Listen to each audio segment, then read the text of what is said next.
And a good day to you, Explorer Nation. John Lynskey returning with the latest edition of Looking Back with Lynskey, a crisp fall day here in Macon, Georgia. And what a privilege and honor to be joined by the 90th Justice of the Florida Supreme Court, Justice John Couriel from the class of 1996. John, welcome, my friend. Thank you for having me.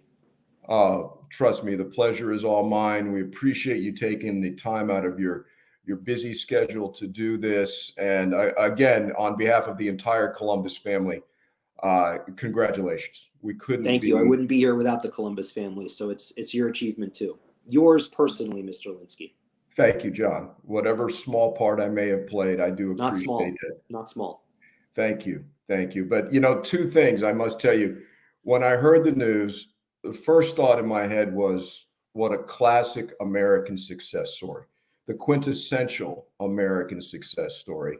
And the second thing I thought, honestly, was, of course, of course, you're on the Supreme Court for the state of Florida. It was your destiny. It just seems that, when you have young men in class, some stand out, and you were just one of those guys. And my memories of Columbus, John, they stretch out like a scroll unraveling, and you just remember certain moments, certain events. I can't remember my name sometimes, but I just remember certain individuals, certain times, and you're one of them, and we will discuss it. But how's it going? I mean, you hit the ground running. How's the adjustment been? It's wonderful. You made it sound like it was my destiny and foreordained. I'm here to tell you that it wasn't. I didn't, grow up wanting to be a judge. I didn't ever think I would be a justice of a Supreme Court. I thought that I was going to have a career in private practice and then run for office, which in fact I did do. Mhm. And when you ask how it's going, I think one of the biggest adjustments has been the sort of realization that that's life, and that often you wind up serving in a capacity you didn't think you were going to serve. And I think there's a lesson in there for some of our followers today, Columbus. When you're a young person, there's a tremendous emphasis on victory and success.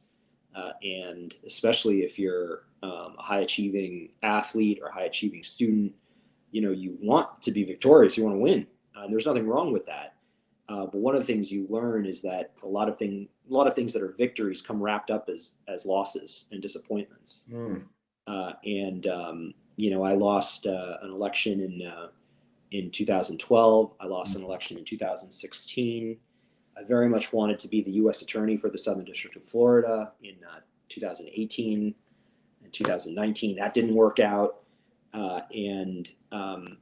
For the first time in a long time, I derive more pleasure every day from where I am than where I am going.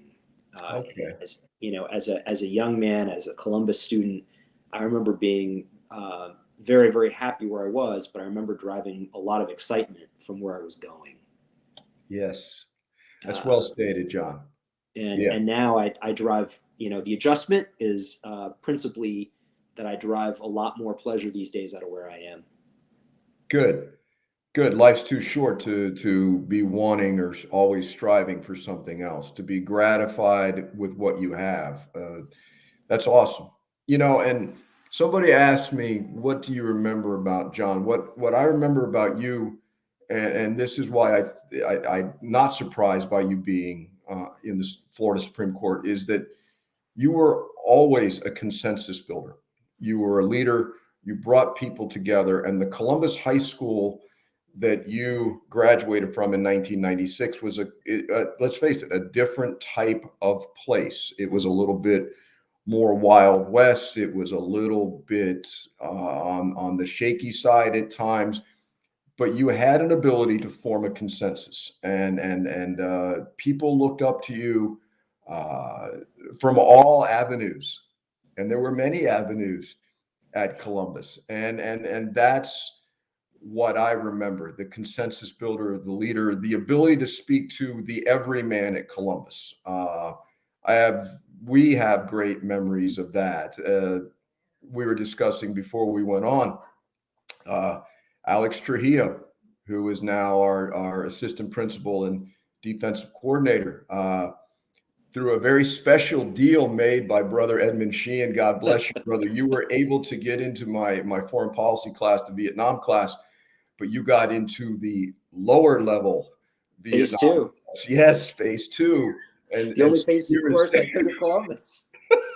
One of the top tier students at Columbus, in the belly of the beast, and as it turned out, sitting next to Alex Trujillo, and he and I were just laughing about that he never would have met you in that kind of setting ever, and the fact that you two not only started off as classmates but became friends and learned from each other. That's what Columbus is all about. Yeah.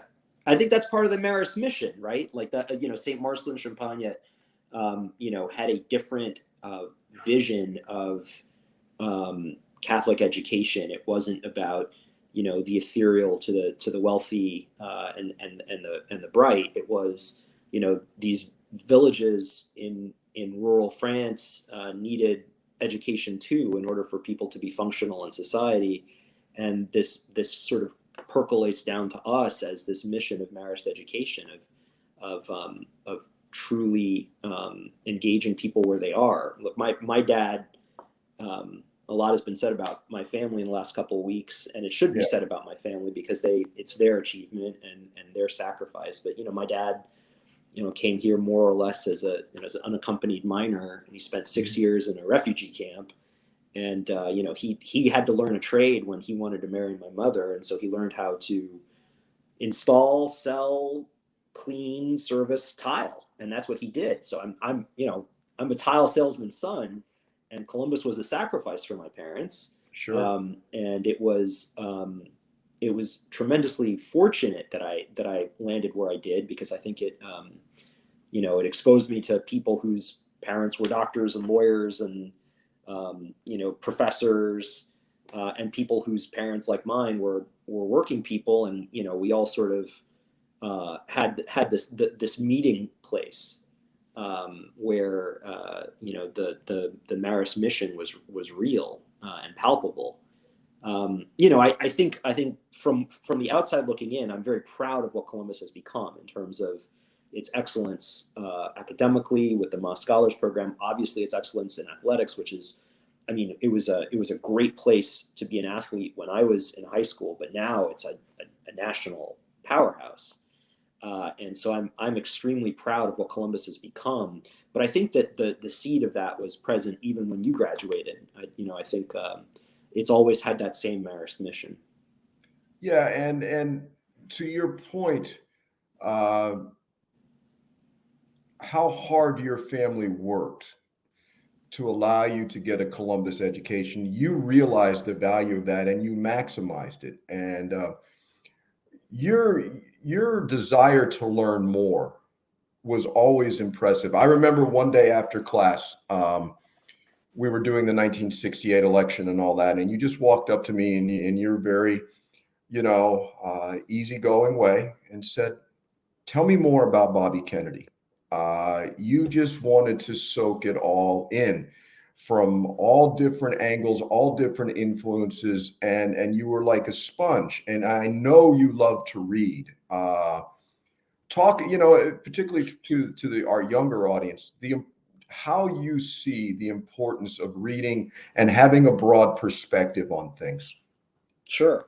So that anecdote, what I recall about that time was really developing an interest in two things, in Cold War geopolitics, which I attribute directly to you and to John Cunningham, and biographies. I became very, very interested in the individuals who were relevant, and so I became very interested in Richard Nixon, Martin Luther King. Yeah. And this led me to read Bob Caro's books on LBJ. How great is that series? Yeah, I mean, it's a great series because it's about America. It's about the power of the written word in the hands of a master. It's about power, and I don't think I would have read any of that in the years following my time at Columbus were it not for our classes together. The other thing I want to say that really sticks out in my mind about that semester was you gave me one of the hardest writing assignments I've ever gotten, including, at 7 years at Harvard. You asked us to write, and this is to a class of phase two students, including everybody, right? You said, imagine you are a French soldier at the Battle of Dien Bien Phu, Yeah. and you're not sure whether you're going to live or die. Write home, write to Last, your family. last letter home. Yeah. Right. Yeah. And I remember thinking a few things. I remember thinking what a brilliant pedagogical device that was. I mean, truly brilliant. And also, it gave me a real appreciation how a letter is an extremely powerful way of writing. It's an extremely potent form of literature. Because it is, first of all, it's grounded in reality. Second of all, it tends to be pretty short, right? And it conveys a lot of meaning and not a lot of space. And this I spent a lot of time reading letters, and later in life, weirdly, reading email, right? Like a lot of what you do as a lawyer is reading correspondence and corresponding yourself, writing. Whether it's threatening people or responding to threats. A lot of what you do is you write letters. Yeah.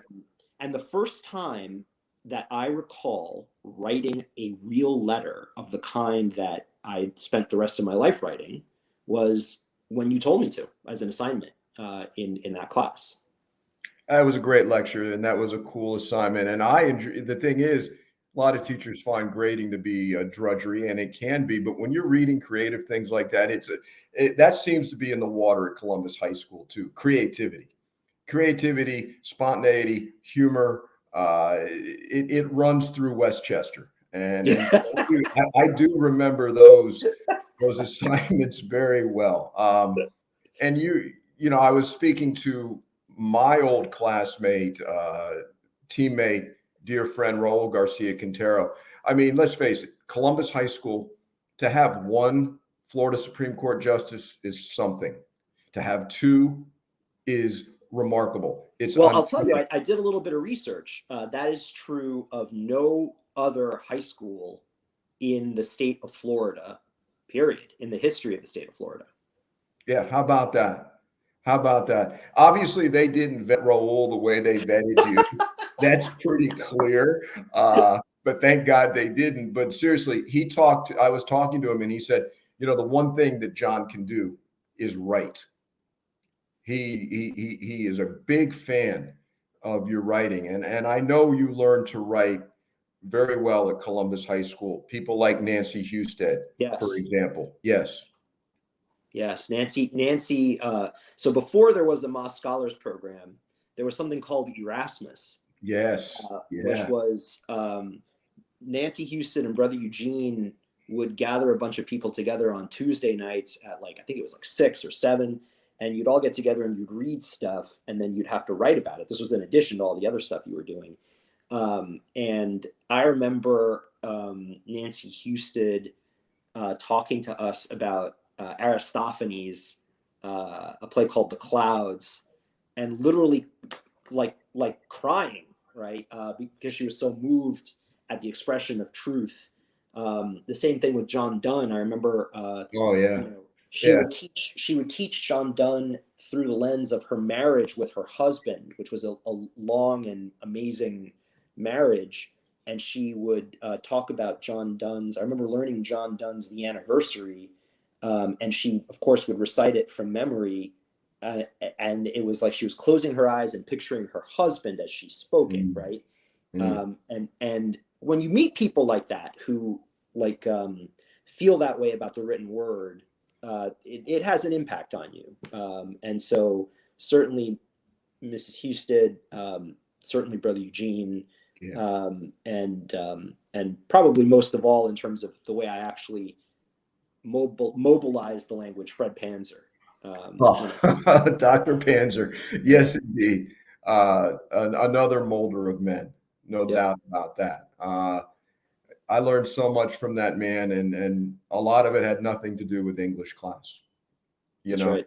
and that's the value of a Columbus education. The fact that you guys remember certain things, well, like DMB and Fu, that's pretty cool. But it goes above and beyond what was instilled into me, into you, into all of us as human beings, and that is the lesson of Columbus High School. Hey, speaking of molders of men, when are we going to talk about Chris Mckeon? When do we Oh, get to talk about yes. him? I was saving the best, I guess the best for last. I did speak to Mr. Mckeon today, and Mr. Mckeon, the humble man that he is, of course, is so proud of the fact that the only national championship at Columbus High School belonged to the debate team, of which you, of course, were the captain, the leader of the debate team, and Mr. Mckeon, through a series of circumstances, ended up as the moderator of the debate team, and of course, he's a great basketball coach and a great athletic director, but he takes no shame in taking full credit for the debate title. So talk. You were obviously a tremendous debater, but yes, he is very proud of that, no doubt. He deserves it. Mr. McKeon is he talk about a molder of men. I don't think you could point to somebody who has done more in our community to shape the way young men structure their lives, structure their virtue, and I look up to Chris McKeon a lot. I think he's a giving and generous human being, and it was just very palpable to me as a young man that I wanted to be like him. So Yeah. I'm very, very glad that he had the role he had in my upbringing. He was a joy to work with all those years, and to work side by side for 7 years as assistant principals. But he loves to tell the story that he said basically I got out of the way and he said, John, take this, and you simply said, we got this, boss, and the rest is history. And Yeah, we I have to say, that's the history of Columbus debate is relatively unsung, but there is a long tradition of excellence, like top level excellence, state championships, national titles at many of the most prestigious tournaments, and a national championship, at least one, maybe more, I don't know. And it's one of these things that as you age, you realize that certain people stick together. The yeah. debate world winds up sticking together. Well, speaking of sticking together, if not for debate, you don't meet your lovely bride, Rebecca. That's true. That's absolutely true. I met Becky when I was a sophomore. She was at North Miami Beach. We met at Marjorie Stoneman Douglas High School. Okay. She was at that time NMB was a 3-year high school, and so I didn't know her my freshman year. I met her my sophomore year, and then we went on to debate each other in the final round of the state championship. And as I tell people, I haven't won an argument since 1995 because that was the absolute last chance. Yeah, funny how that happens, right? my mother, several years ago, my mother wanted to get rid of all of the debate trophies, and she dumped them on me, dumped them in my in my garage. And Becky was like, "What are we gonna do with all this?" I'm like, "I don't know." So she's like, "Well, why don't you take them to Columbus?" I'm like, "Columbus doesn't want all my debate trophies." So she's like, "Okay, we're gonna give them away." So she puts these boxes together, and then I go through the boxes and I realize that she has given away the state championship trophy that I won against her. And I was like, "Not this one, not that one." So that one I still have. That one I still have. Well earned, as you should, John, as you should. So, you've mentioned several times that yes, we have the Moss Scholars Program now, and our success, particularly admissions into Ivy League school, has been off the chart. You did not have that luxury. So getting, To my knowledge, I was the first person at Columbus to apply early action to Harvard. I believe that. I believe that. And so the odds of you getting it are, earlier you mentioned how great we are in sports. We're equally good in academics now, which we're all very proud of. But yes, as good as we are in academics now, we had great students like you that did not necessarily have the avenues to pursue, the best institutions of higher learning. And the fact that you got into Harvard, I mean, you earned it. You Well, I truly. have to tell you, my class was a bumper crop on that front. If as I go through the people I remember who were in the top 10, Yeah. I went to Harvard. Umberto Valdez went to MIT, but he could have gone to Harvard. He got into Harvard. Carlos Size went to Georgia Tech. Marty Theory went to Harvard with Martin. me. Alex Salah went to Brown.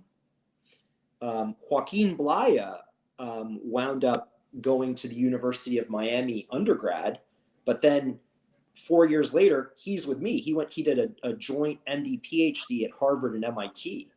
Wow. Impressive And is that? and that's just 6 or 7 people in my class that I'm just thinking about. That year. Tony Frucci went to the Naval Academy. We had a really good year in '96, and I think that happens. I still interview. I do college interviews. Yeah. And so I watch the numbers every year, and Columbus it hits above its weight. It does very, very well. Yeah, we do. And we're proud of that. And of course, your career at Harvard, you continue to excel. You're let's face it, you're a driven, competitive person. You want to excel. And you excelled as an undergrad, you excelled in law school. And then, you went to you went to Manhattan, you went to the big firm and you did your thing. But let me ask you, John, and you did it well. But was service always in the back of your mind? Yes. One Well, of the things I talk about that if you don't mind, John. That yes, you're in Manhattan, you're making a lot of money at a big firm, but service, it seems, never was far from your mind. I think that's right. I think a couple things. First of all, there was a side of me that felt like maybe I was book smart but not street smart, and I had something to prove to myself, namely that I could make money and that I could succeed in the world and not be some philosopher who just sort of sits there and thinks. I felt this way as a young man, like I had something to prove. Okay. And that was very much on my mind when I was a young lawyer. At my investiture, I quoted C.S. Lewis, who said that prosperity knits a man to the world, all the while he thinks he is making his place in it, and it is making its place in him. And I definitely felt like the longer I was in private practice, the more the habits that were making me successful crowded out a sense of what I knew I had to do in order to be happy, which was to put other people first. I mean, that's really what it means to me. Is I am generally happier and sleep better when I spend less time thinking about myself. And so when I left Davis Polk in 2008 or 2009 to become an assistant U.S. attorney and to come back home, I felt really good about being here and thinking of this community first.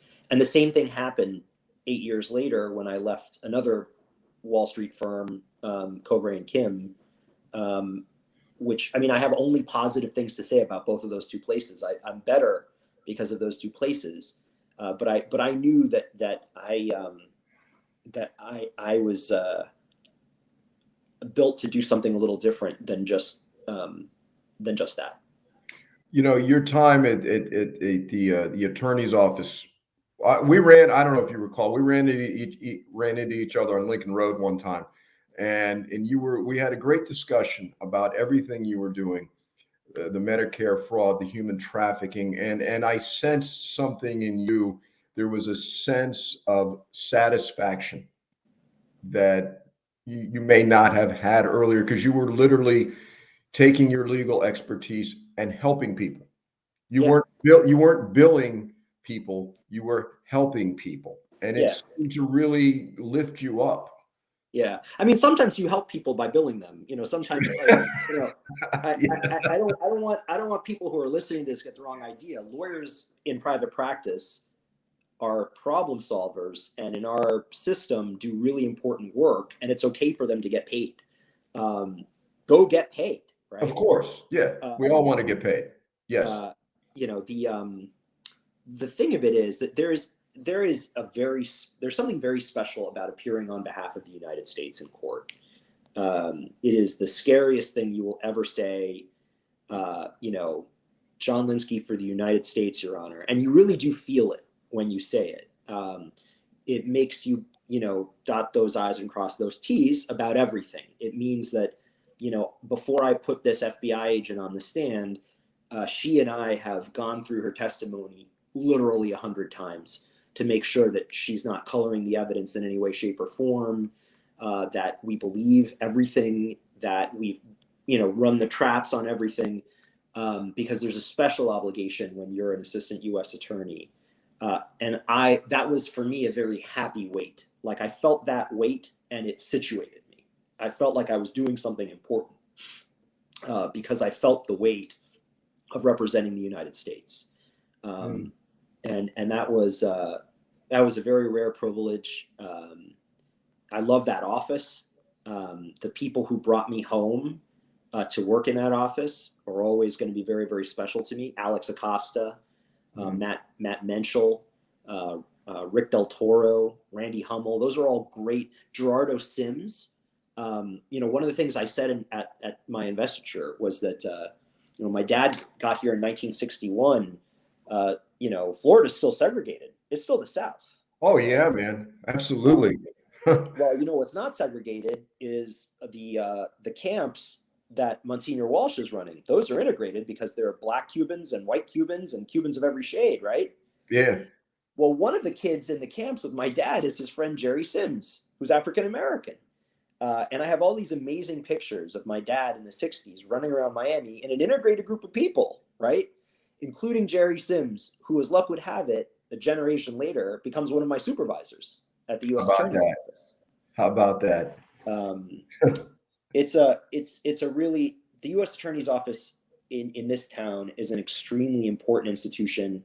It in the popular imagination, the U.S. Attorney's Office for the Southern District of New York gets a lot of attention on like shows you'll watch on HBO, and the Eastern District of New York gets a lot of attention in like mob stories. But our office is the equal of those, and it has a history that is just as important. And that history is being told now. There are a lot of people making movies about the work that office did in the 80s. But that office didn't stop when drug trafficking moved from the Caribbean to Mexico. That office's work continues. It's doing incredibly important work on human trafficking, on Medicare fraud, on money laundering, international money laundering. It's a great office. Yeah, and I know how proud you are of the work you did there. So take us through the first time you were approached about possibly serving on the Florida Supreme Court. How was that whole experience? Sure. So, I mean, I had an unusual introduction to the bench, because I didn't think I wanted to be a judge. Okay. And I was approached by some folks who suggested that the list that the governor was going to get of people who'd applied to the Florida Supreme Court would have nobody on the list from private practice, nobody with any meaningful private practice experience, and that wasn't right, and that if only to round out the list, I should put my name in. And I said, that's very nice. Thank you. I'm honored that you'd ask. But the truth of the matter is I'm not interested in being a judge. And these folks said to me, just have a look. I mean, it's not going to hurt your practice to be talked about this way. The governor likely isn't going to choose you. You might as well just take a shot at it. Okay. I was persuaded to do it, so I did it, and it was in that. And sure enough, as I said to the governor when I met him about this, I said, the people you need to appoint are Carlos Muñiz, Barbara Lagoa, and Robert Luck. Yeah. And he Okay. did. Those are And the he people did. he appointed. And I chalked it up to experience. I enjoyed the process. More importantly, I enjoyed learning about the Florida Supreme Court. Okay.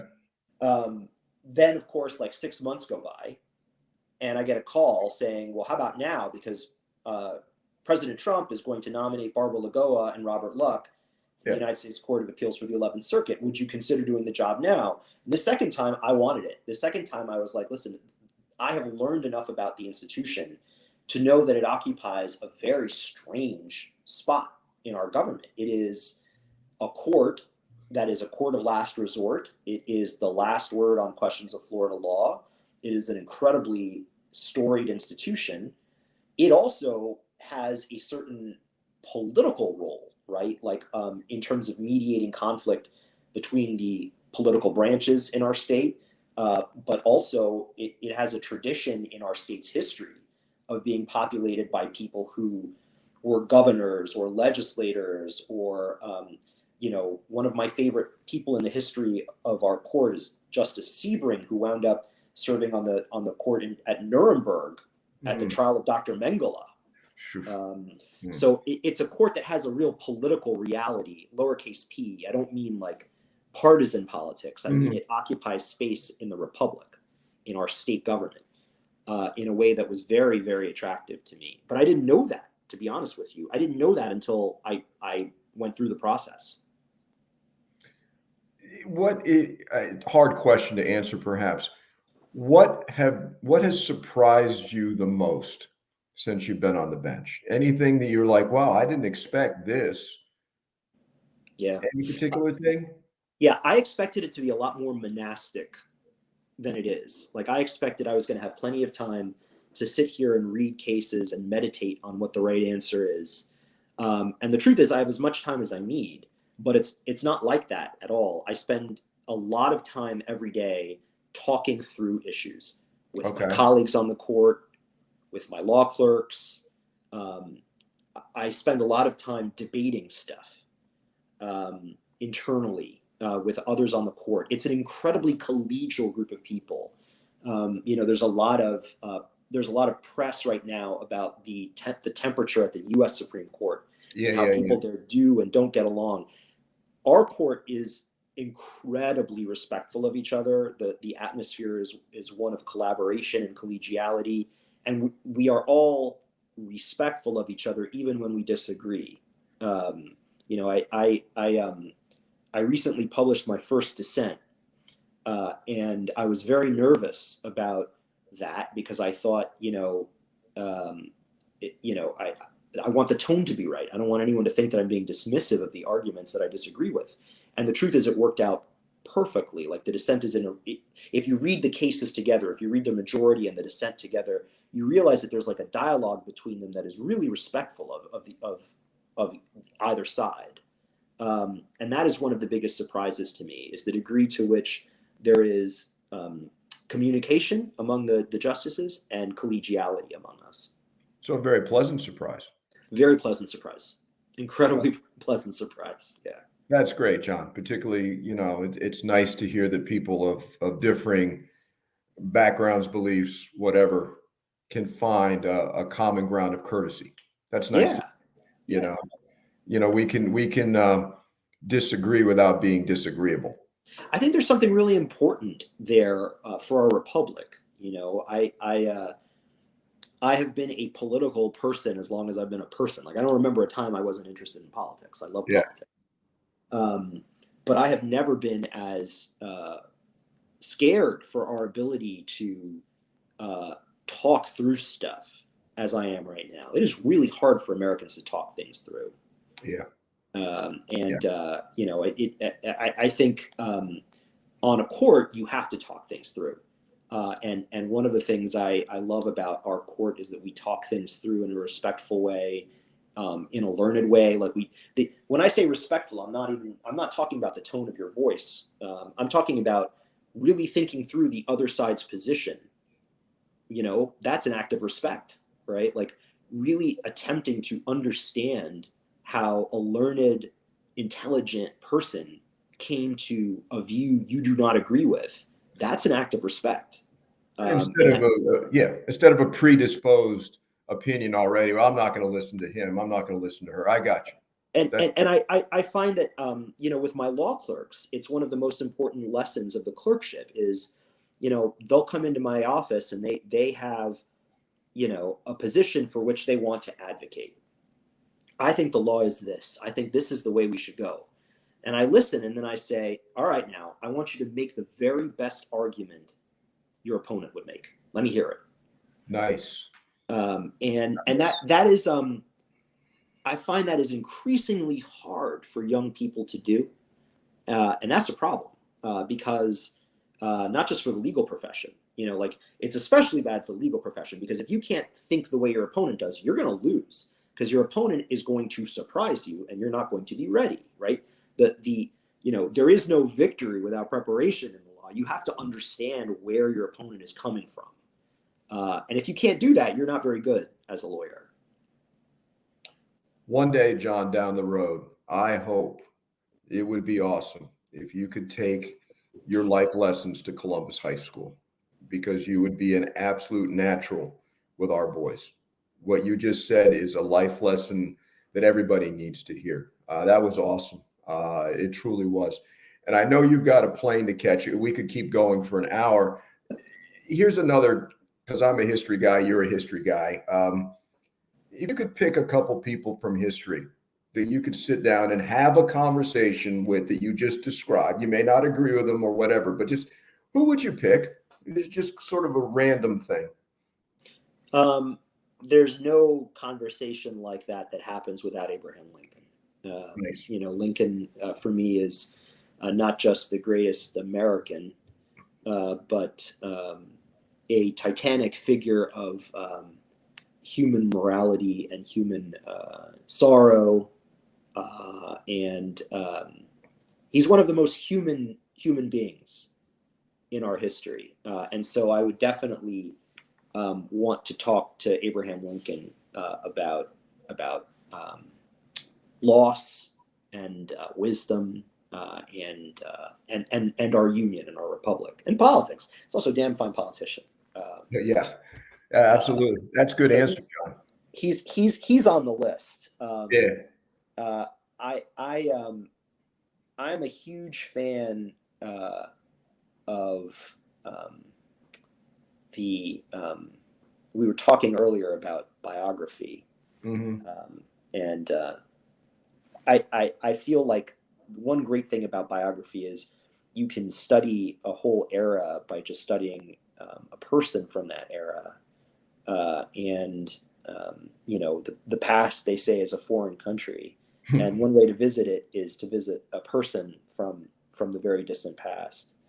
And for that reason, I would very much enjoy sitting down and talking to St. Augustine. Wow.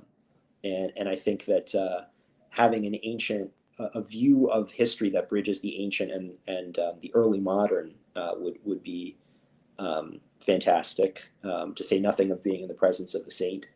Yeah, how about that? Yeah. I could populate this dinner table with a lot of interesting men and women. I think